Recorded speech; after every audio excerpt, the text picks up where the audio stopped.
Agradecimentos especiais ao Lemuel de Oliveira Reis, que foi o nosso maior doador do último vídeo. Muito obrigado. E também a Stephanie Ruiz, Pedro Filho, Vitor Gabriel e Davi Ramos. Mesmo na mais profunda escuridão da noite, as casas respiram. O vento sussurra pelas frestas das janelas mal isoladas e a poeira assenta no assoalho com um peso quase imperceptível. Aprendi a ouvir esses tipos de ruídos bem baixinhos porque o sono é um luxo que meu cérebro decidiu ignorar. Sofro de insônias crônicas desde que me mudei para esta casa de uma rua estreita e aquecida numa daquelas vilas antigas. Não há semáforos nessa rua, não há nada moderno com luzes LED.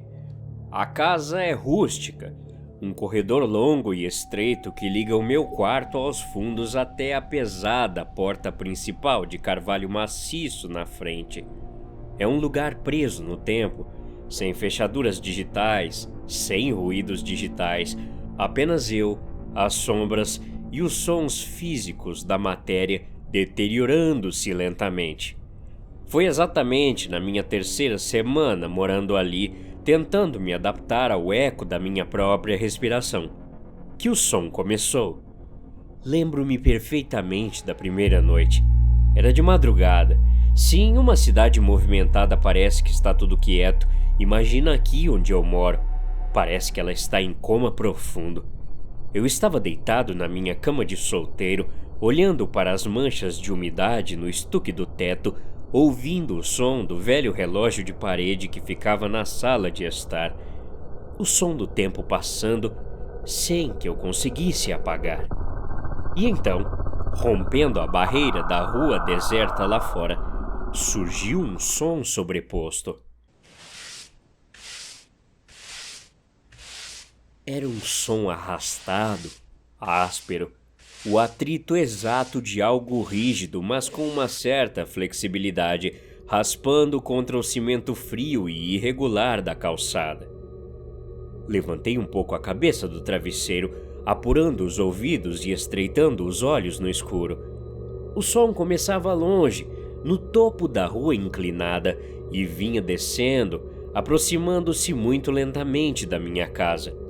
A cadência era perfeita. 2 segundos de arrasto, 1 segundo de pausa, 2 segundos de arrasto, 1 segundo de pausa. Parecia, sem tirar nem pôr, o som de uma vassoura de palha rústica, daquelas feitas de galhos secos amarrados ou piaçaba grossa, varrendo a sujeira acumulada na sarjeta. Um gari do turno da madrugada, pensei, deixando a cabeça cair novamente sobre o travesseiro. A prefeitura deve ter mandado uma equipe para limpar as folhas secas que caíram das árvores na praça aqui do lado. Alguém fazendo hora extra no meio da madrugada. Fez sentido. O som do varrer continuou, constante. Aproximou-se da minha janela da frente, passou pela minha pesada porta de madeira e seguiu o seu caminho rua abaixo, até se transformar num sussurro indistinto e, finalmente, desaparecer na quietude da madrugada.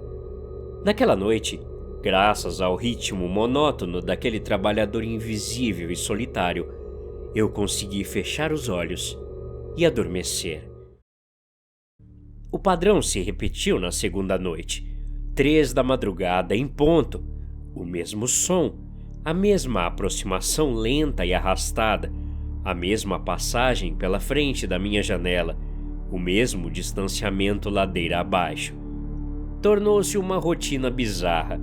Durante mais de um mês, aquele som foi a minha única companhia nas madrugadas insones.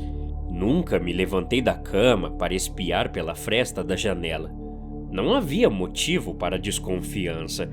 Eu imaginava um homem idoso, curvado sobre sua vassoura de palha, usando um uniforme laranja desbotado com faixas refletoras sujas, cumprindo o seu dever ingrato e invisível enquanto o bairro inteiro dormia. Havia algo de estranhamente reconfortante em saber que eu não era a única alma acordada naquele deserto de cimento e asfalto. Mas a rotina, por mais segura e previsível que pareça, constrói uma falsa sensação de segurança. Ela nos domestica, nos prepara para baixar a guarda e ignorar o perigo até que as presas dele estejam encostadas no nosso pescoço. O tempo passou e a mudança de estação trouxe noites mais frias, úmidas e longas. A neblina começou a descer dos morros próximos e a se acumular nas ruas do bairro. A umidade se entranhava nos ossos e a casa parecia mais oca, ressoando qualquer barulho com uma acústica de caverna. Foi em uma dessas noites, sem luar, enquanto deitado na minha cama, enrolado em 2 cobertores grossos, observando o padrão das sombras projetadas na parede do quarto, que o relógio da sala bateu 3 da manhã. E mais uma vez, o som voltou. Lá estava ele, o gari noturno. O som começou no topo da rua, como de costume, mas daquela vez, logo nos primeiros arrastos, percebi que havia algo sutil e errado. O arrastar parecia mais pesado. A vassoura não soava apenas como palha seca arranhando o cimento áspero, soava como algo sólido raspando contra o cimento. A cadência não era a mesma de antes.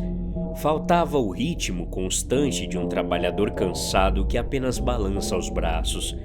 Parecia um arrastar desesperado, uma fricção violenta que arrancava pequenos grãos de areia e soltava pedrinhas no asfalto. Era o som de um peso morto sendo puxado à força contra a gravidade. Senti os pelos dos meus braços se arrepiarem debaixo do cobertor. O arrastar continuou a se aproximar. Passou pela casa do meu vizinho da esquerda, chegou à beira da calçada, exatamente em frente ao meu portãozinho baixo de ferro e à minha porta de entrada. Esperei que o som continuasse sua trajetória de sempre, que passasse para a casa do vizinho da direita e sumisse. Mas o som parou, pela primeira vez. O silêncio que se seguiu foi tão abrupto, tão repentino e tão profundo que os meus tímpanos latejaram, como se a pressão do ar no quarto tivesse mudado. O relógio da sala continuava o seu tic-tac, mas lá fora a rua morreu. Nada de passos se afastando, nada de vassoura raspando. Fiquei absolutamente imóvel. Por que ele tinha parado bem na minha frente? Teria encontrado algo jogado no chão? Teria parado para acender um cigarro e fazer uma pausa no frio? E então, o som começou, mas a direção havia mudado. A textura acústica do atrito se transformou completamente. Já não era o raspar contínuo sobre o asfalto ou o cimento liso da calçada.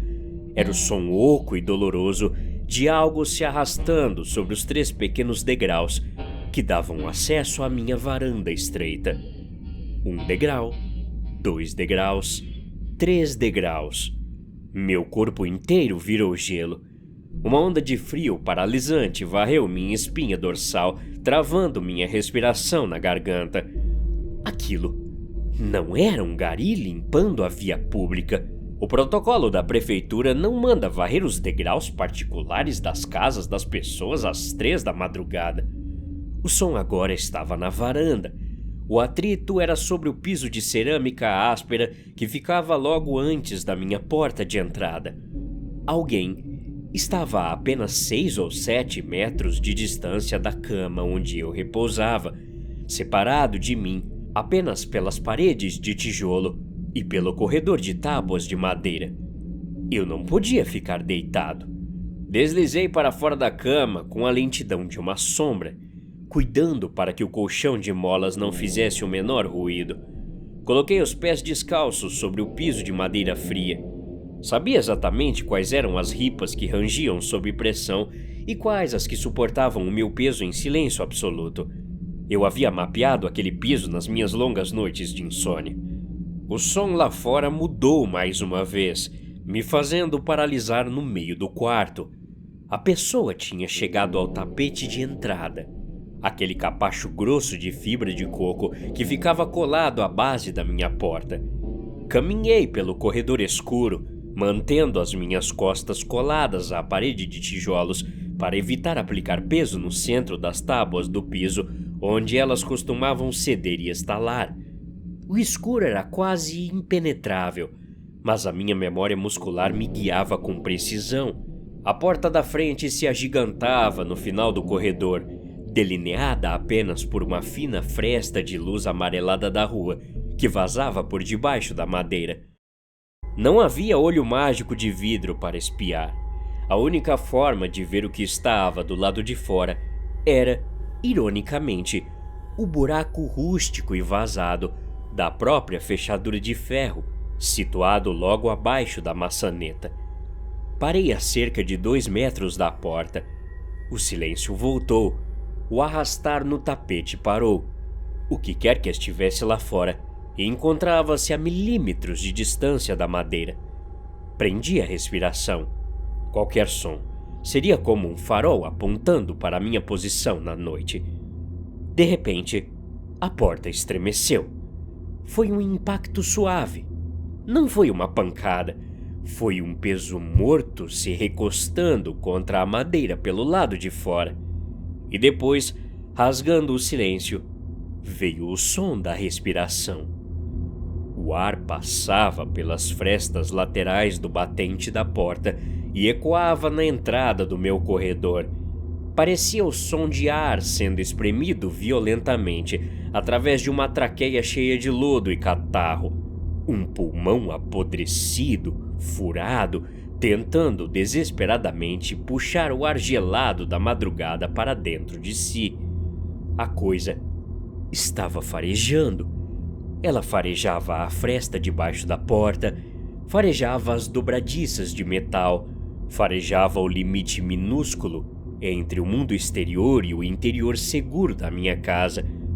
O suor frio escorria pela minha testa, descendo pela sobrancelha e ardendo nos meus olhos. O que era aquilo encostado na minha porta? Por que tinha parado logo na minha casa? Em todas as noites do último mês, a coisa passava reto, seguindo a ladeira. Por que exatamente nesta noite o arrasto tinha parado com precisão cirúrgica na minha varanda? Eu tinha que ver. Ficar ali no escuro imaginando monstros ia me matar do coração antes mesmo que a porta se abrisse. Dei mais um passo minúsculo à frente, pisando na ponta dos pés. Alcancei a porta. A madeira velha exalava um cheiro de verniz antigo e da poeira da rua. O buraco da fechadura de ferro fundido ficava exatamente na altura do meu peito. Dobrei os joelhos muito devagar, descendo o tronco. Inclinei o corpo para frente, encostando a bochecha trêmula quase contra a superfície gelada do metal da placa da maçaneta. Fechei o olho esquerdo com força e alinhei a minha pupila direita com a escuridão vazada do formato de fechadura. Primeiro, não vi nada além do tom alaranjado do nevoeiro lá fora. O campo de visão era extremamente estreito, só dava para ver um pedaço pequeno do chão da varanda e uma seção do tapete de boas-vindas. Foquei a visão, piscando rapidamente para afastar as lágrimas de tensão que embaçavam o meu olho. A minha mente demorou preciosos segundos para conseguir processar as formas que estavam bloqueando parte da luz. No primeiro momento, pensei estar olhando para um amontoado bizarro de sacos de lixo ou trapos sujos que alguém havia abandonado em cima do meu tapete. Mas os trapos estavam se movendo, se expandindo e contraindo. Era uma figura humanoide, ou pelo menos algo que em tempos passados havia compartilhado a nossa biologia básica. A criatura estava agachada, ou melhor, desmoronada sobre si mesma, apoiada no capacho. O corpo era horrivelmente esguio. A pele não tinha cor de carne, tinha a cor de cinza velha, pálida como cimento seco, salpicada de feridas abertas, escaras e crostas escuras de sangue oxidado. Não usava qualquer roupa. Estava completamente nua, mas a sujeira acumulada, o barro seco da rua, a fuligem e as teias de aranha que se agarravam aos ombros angulosos formavam uma espécie de mortalha orgânica e nojenta na criatura. Os braços da criatura. Meu Deus, os braços eram longos demais, desproporcionais ao tronco, desciam passando dos joelhos. Os cotovelos estavam calejados, deformados, engrossados como nós de uma árvore velha, claramente desgastados por anos, suportando o peso do próprio corpo se arrastando contra o asfalto. As mãos não passavam de garras retorcidas. As pernas se arrastavam atrás do corpo, finas, atrofiadas e completamente inúteis, com os joelhos dobrados. A criatura tinha as costas curvadas para cima, as escápulas saltando sob a pele e a cabeça estava baixa, próxima do chão. O rosto, oculto por uma cortina rala de cabelos brancos finos e empastados. Ela estava totalmente concentrada na fresta inferior da minha porta. O som de respiração gorgolejante foi se tornando mais rápido, mais agitado, frenético. Os ombros esqueléticos começaram a subir e a descer num ritmo absurdo. O barulho recomeçou. A coisa usava os cotovelos calejados e as mãos deformadas para arranhar o tapete, num movimento circular, tateando o batente de pedra da varanda, testando a resistência da madeira na base da porta. Era um arranhar ansioso, como um cão de caça que descobre um osso enterrado e tenta escavar a terra com as patas, mas com a precisão letal e silenciosa de uma aranha testando a tensão da própria teia antes de atacar. Eu sentia a vibração física dos arranhões subindo pela madeira maciça da porta, passando pela fechadura e chegando ao chão de tábuas debaixo dos meus pés descalços. E subitamente, enquanto eu observava aquela atrocidade arranhar a minha porta, a compreensão do padrão me atingiu com a força de um soco no estômago. Aquilo não era o vai e vem de uma vassoura de palha sendo empurrada por dois braços humanos saudáveis. Aquilo era o som de dois membros paralíticos, pesados e mortos, cobertos de pele grossa, sendo arrastados pelo chão pelo peso de um corpo que se movia rastejando. O braço esquerdo se esticando e cravando no chão, puxando o tronco. O braço direito avançando, enquanto as pernas inúteis e moles vinham se arrastando logo atrás.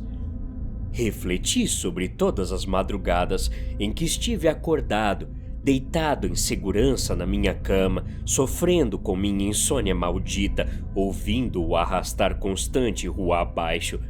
Todas as noites, a coisa só passou. Mas o que eu fiz de diferente nesta noite exata para atrair a atenção do monstro? Me lembrei. Eu tinha tossido. Cerca de 20 minutos antes do som chegar ao meu portão, o ar seco e gelado do quarto tinha me feito tossir. Um pigarro abafado, curto, absolutamente inofensivo no interior do meu quarto, mas que no silêncio mortal das 3 da madrugada, obviamente havia ecoado pelas paredes de tijolo até a rua solitária lá fora. A coisa nunca foi um varredor de ruas. A coisa não vagava sem rumo pela cidade escura. A criatura era um caçador passivo e cego.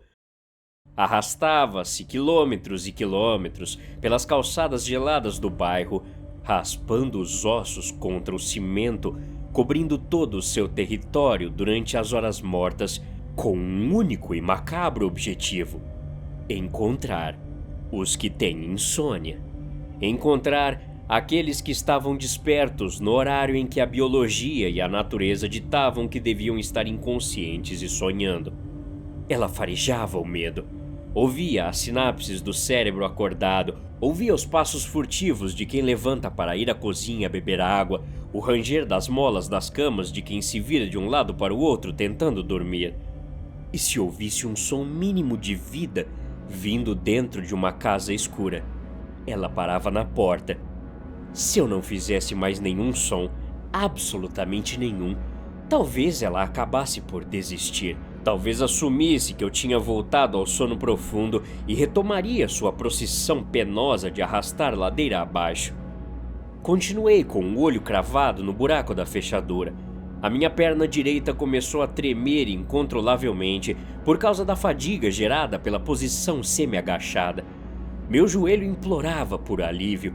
A panturrilha queimava com a iminência de uma cãibra. Mas eu me recusei a recuar 1 milímetro. Tinha que ver com os meus próprios olhos o momento exato em que a coisa abandonaria o meu tapete e voltaria para as ruas. De repente, a criatura parou de arranhar o tapete. A respiração rouca e gorgolejante cessou abruptamente. O silêncio se instalou de tal forma que eu julguei que os meus próprios tímpanos iam sangrar sob a pressão do vazio. A figura, encolhida do outro lado da madeira, levantou lentamente a cabeça. A cortina de cabelos embaraçados e lamacentos escorregou para os lados, revelando um pescoço tão longo e fino que as vértebras cervicais pareciam estar prestes a rasgar a pele de dentro para fora. E então, o rosto pavoroso se virou, exata e milimetricamente na direção da placa de metal da fechadura, na minha direção. Seus olhos eram olhos de alguém com catarata severa. Parecia completamente cega à luz e às formas geométricas do mundo físico. Mas logo abaixo, no lugar onde deveria estar o nariz, havia 2 fendas verticais horríveis que vibravam, sugando o ar freneticamente, dissecando o ambiente pelo cheiro e pelo som. A saliva escura escorria pelo queixo. A criatura aproximou o rosto da madeira da porta e encostou aquela bochecha cinzenta à superfície gelada da placa de metal do outro lado do buraco. Ela estava cheirando o buraco da fechadura, farejando o canal de ferro vazado por onde a minha própria respiração invisível e o calor do meu corpo exalavam para o exterior. Tentei afastar o meu corpo do buraco da fechadura, mas os músculos falharam por completo. A criatura, do lado de fora, abriu a boca cheia de agulhas. O maxilar estalou, deslocando-se para abrir espaço, e ela produziu um som que não era um gorgolejo, nem um urro animal. Era uma tentativa grotesca, profana, de imitar uma voz humana, um arrastar de sílabas gerado pela passagem forçada do ar por cordas vocais ressecadas e apodrecidas. Acordado. Sibilaram as mandíbulas afiadas. A palavra ressoou no corredor escuro da minha casa. A coisa sabia que eu estava ali. A coisa sabia que eu estava de olhos abertos. Nesse instante de pânico, meu joelho direito cedeu. O espasmo muscular que eu tentara conter durante 15 minutos finalmente venceu a minha força de vontade. A articulação falhou, minha perna dobrou e meu pé descalço bateu com força no piso de madeira. A reação do lado de fora foi instantânea e letal. A criatura não se assustou e não recuou, ela simplesmente enlouqueceu. Num frenesi de movimentos caóticos e ultraviolentos, abandonando toda a lentidão furtiva de antes. A coisa atirou o peso inteiro do próprio tronco contra a porta. A pesada porta de madeira maciça tremeu sob o impacto seco dos ossos dos ombros da criatura colidindo contra a barreira. O pó e a sujeira acumulados nos cantos do batente de madeira começaram a chover no chão do meu corredor. Eu soltei um grito abafado, recuei aos tropeços, caindo de costas no chão de tábuas e me arrastei como um caranguejo assustado para longe da estrada enquanto o som de caos e fúria explodia no limiar da minha casa. As garras compridas começaram a rasgar a superfície exterior da porta com uma velocidade demoníaca. Eu podia ouvir as lascas voando e caindo na calçada lá fora, enquanto a coisa tentava abrir buracos na madeira com as próprias mãos cegas. Ela emitia guinchos agudos, estridentes, um som que feria os tímpanos. Era o choro enfurecido de uma fera esfomeada que finalmente encontrara sua presa, mas que estava trancada do lado de fora. Fiquei deitado no meio do corredor, no escuro, encolhido em posição fetal, olhando para a silhueta trêmula da porta que era banhada pela pouca luz da rua que vazava pelas frestas superiores. A fechadura antiga de ferro tremia violentamente a cada pancada, mas a porta não abriu. Era uma peça de carpintaria centenária, construída há décadas por pessoas que sabiam erguer barreiras sólidas. O carvalho era resistente. O ataque durou 3 horas intermináveis. Foram 3 horas de arranhões furiosos, de impactos surdos e rítmicos, de guinchos e gemidos de puro ódio e desespero animal. 3 horas em que fiquei imóvel no piso gelado, abraçando os meus próprios joelhos, com as unhas cravadas nos braços, rezando a todas as forças do universo para que o sol decidisse nascer mais cedo, implorando para que a madeira não quebrasse. Quando o relógio da sala bateu às 6 da manhã e o primeiro indício de luz da alvorada começou a furar a neblina rala lá fora, o frenesi parou. Os impactos violentos cessaram. Os arranhões silenciaram-se de repente. Ouvi um baque surdo no chão da varanda, como se o corpo exausto da criatura tivesse se atirado de bruços de volta ao chão duro. E logo a seguir, a marcha fúnebre do pesadelo recomeçou.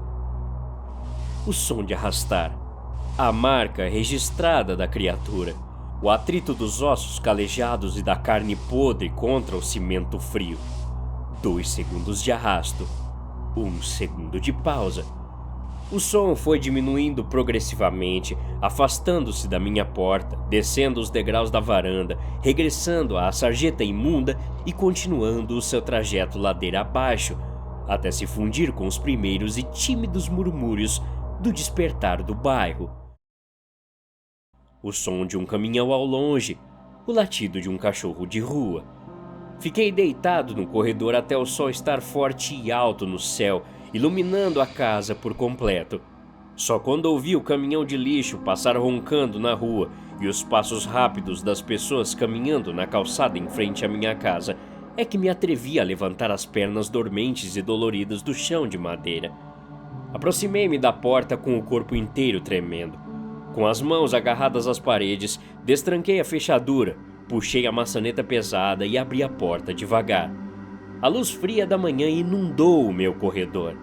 O cenário lá fora era desolador. Meu tapete destroçado, reduzido a pedaços de palha espalhados pela calçada. A metade inferior da minha porta de madeira parecia ter sido atacada com um moedor de carne industrial. Havia sulcos profundos rasgados na madeira, ranhuras grossas onde lascas imensas haviam sido arrancadas à força bruta pelas garras da criatura. A porta estava literalmente devastada de baixo para cima. E, cravadas nas fibras arrepiadas e feridas da madeira, havia marcas com vestígios de carne ressecada, descamada e uma baba escura e viscosa que empestava o ar fresco da manhã com o mesmo fedor pútrido que eu havia sentido na madrugada. Não pensei 2 vezes. Entrei em casa, joguei algumas mudas de roupa numa mochila, saí correndo pelo portão e caminhei em passos largos até o ponto de ônibus. Não ouso voltar a passar uma única noite naquela casa. Não pretendo morar nunca mais em uma rua sem movimento. A solidão extrema e a escuridão absoluta não são garantias de repouso e paz. São apenas vitrines abertas e não vigiadas para as coisas que preferem operar longe dos olhares da luz do dia. A nossa biologia exige que o corpo durma. É um processo inegociável, uma manutenção necessária que nos obriga a apagar a consciência e fechar os olhos por várias horas todos os santos dias. E a maioria esmagadora de nós dorme. Pessoas normais apagam na cama, embaladas num sono profundo e tranquilo, completamente alheias ao fato aterrorizante de que o mundo ao redor não para de se mover quando nós fechamos os olhos. Mas, de vez em quando, a insônia maldita se apodera de um de nós. O estresse, a ansiedade, os problemas da vida, o cérebro simplesmente se recusa a desligar. Ficamos acordados, virando de um lado para o outro no colchão, observando as sombras do teto escuro e tentando decifrar e justificar cada pequeno ruído que a casa faz. E se você sofre desse mal, se, nessa noite em particular, você não conseguir adormecer, se o relógio passar da meia-noite, a sua casa afundar no silêncio mortal das 3 da manhã e o mundo parecer vazio, eu te peço, pelo amor à sua própria vida, que preste muita atenção. Mantenha a sua respiração lenta e inaudível. Não role na cama de forma brusca para não fazer as molas ou a madeira estalarem. Não tussa, não pigarreie. Roncar não tem problema, afinal você já está dormindo.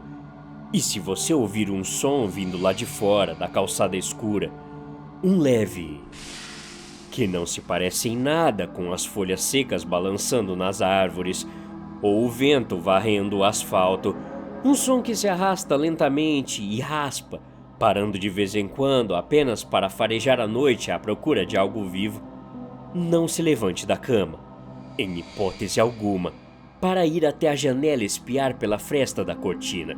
Não encoste a orelha na porta para matar a curiosidade como um idiota. Feche os olhos imediatamente, aperte as pálpebras com força, finja que o sono mais profundo já tomou conta de você. Porque acredite no que estou te dizendo, a criatura lá fora não é um funcionário da prefeitura limpando a sua rua. Ele não liga para a sujeira do asfalto. Ele está ali porque tem o dom maldito de conseguir sentir, rastrear e localizar as vibrações das mentes desesperadas por descanso. Ela só não consegue transpor a barreira física da sua porta de madeira desde que você mantenha a ilusão absoluta da inconsciência. Desde que ela acredite que a casa está dormindo. Mas se ela parar no seu tapete de entrada, colar o rosto monstruoso na fresta da fechadura e perceber, pelo som da sua respiração, que a presa está bem desperta e escutando cada movimento dela, sua porta pode não ser boa o suficiente para segurar a fúria daquela maldição. Até a próxima. Obrigado.